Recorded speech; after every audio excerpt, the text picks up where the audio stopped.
because we have the opportunity at this table to speak to other people that are not at this table. Oh, cool. So the question is, what kind of events will we want to create as a community? What kind of events will we want to come to? What kind of events will you want to come to? First of all, I would like to see a better proportion of Arabs, like if it's possible half by half, or at least third Arabs and 2/3 of Jews. I would like to have listening circles, not only in Asi. I agree with what Rami's saying. Actually, my first experience with coexistent projects was on a Soha program. Soha also does, I can't remember what it stands for, but it's based here with Israelis and Palestinians, and it was a very powerful experience, listening circle, and I got really emotional, and this Palestinian woman came up and gave me a hug at the end, and it was really beautiful and special. But we were talking in our last group about the fact of, maybe, also in the sense of how often we meet, that maybe sometimes it's twice every 2 months for the bigger idea. But then sometimes in smaller communities, it's maybe once a month or whatnot. And we like that Eyal is really into having fun as well.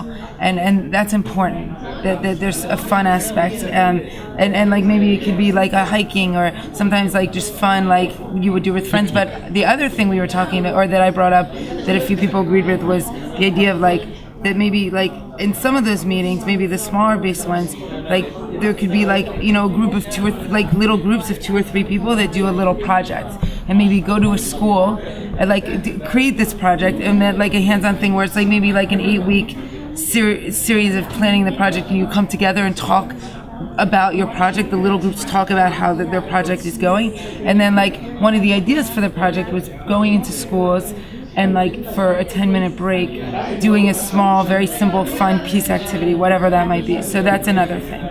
And of course, these can be done in Israel and Palestine and outside. I think that we can. I think that we can make peace conferences among the youth generation, because we need to work on and focus on the youth generation, because they are the important key, and they can play a very important role in peacemaking and in peace building in Israel and Palestine and in other parts of the world. So I think that we need to set up peace missions among Arabs in Israel, among Jews, among Palestinians, among Jordanians, and set up peace missions around the world. We have lots of supporters, and we have in the peace community we have lots of people who are not Israelis and not Palestinians. So they are from the States, from Canada, and from Sweden, from other parts of the world. I like the idea of peace missions, because when I hear peace mission, I hear urgency. It's important. No, that's really agreed. Yeah, so we can. Statistic that you said of 95% of Israelis never having really had a connection with Arabs or with Palestinians specifically, that maybe that could change. When we like to make peace, it is starting from the peoples, not from the governments. Grassroots. Yeah. And I think that's something that, if it takes fundraising, things like that, to make sure that they actually can get here, because we've heard it's more than just getting the permits. If they can't take public transportation, it's a taxi cab. How are Palestinians going to get to Jordan also, right? That issue is still there, and to have those crucial players to be able to dialogue with, I think, is something that happens before, with all the, no matter what kind of event it is, if it's picnics, if it's in schools, if it's peace missions, to make sure that we have. It's not just one side. Not even one side, but lots of people in the peace can play a very vital role regarding fundraising and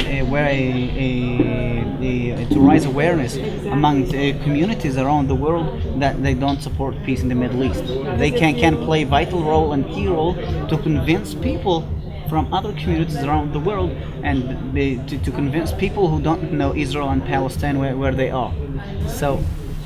Exactly. So if you can brand this idea of the peace mission and sell it to the media, I love then it. that could be a tool for fundraising, to make sure you have the players at the table to keep doing this kind of dialogue, so that it translates, it goes from the conversation and spreads out into your lives in all the different areas. after my first table, each table, that idea of the culture of peace, you know. And I read this great article about, I was telling one of my tables about media and peace building, and how media doesn't really, a lot of media, they like the excitement of war and conflict, because peace is this long thing. It doesn't happen overnight, as we all know. Basically, you know, journalists just want news, you know, they can sell, they can write, and people will listen to them. If you want to do something about peace, you just need to give them what they want, you know, what they want to listen. But you just need to play smart and give them right, positive news. But they want a big picture. So if you have a small picture of peace, yeah, this lady, she helped these people. You know, a bench of, let's say, 20 people. Media doesn't care about that. But if you say this lady came, she helped all the village. The village were there, they make a festival, it was big, it's different. You know, we talk about strong impact. You know, that's what media wants from about, let's say, peace perspective of view. You know, because small things, they don't care.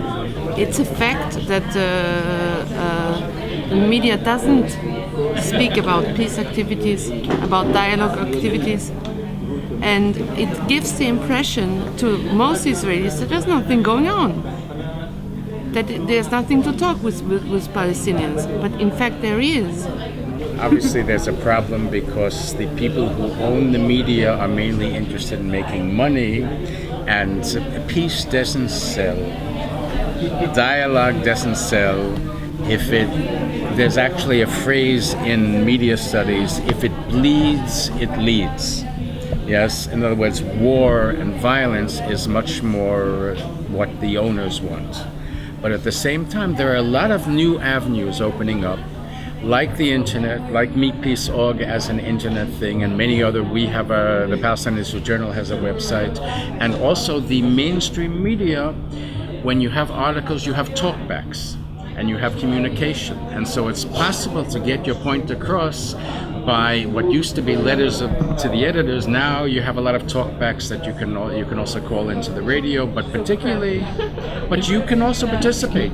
If our aim is to build a community of peace, or peacemakers, I think we have to develop good families, loving families. Looking forward to projects. Projects do you actually do?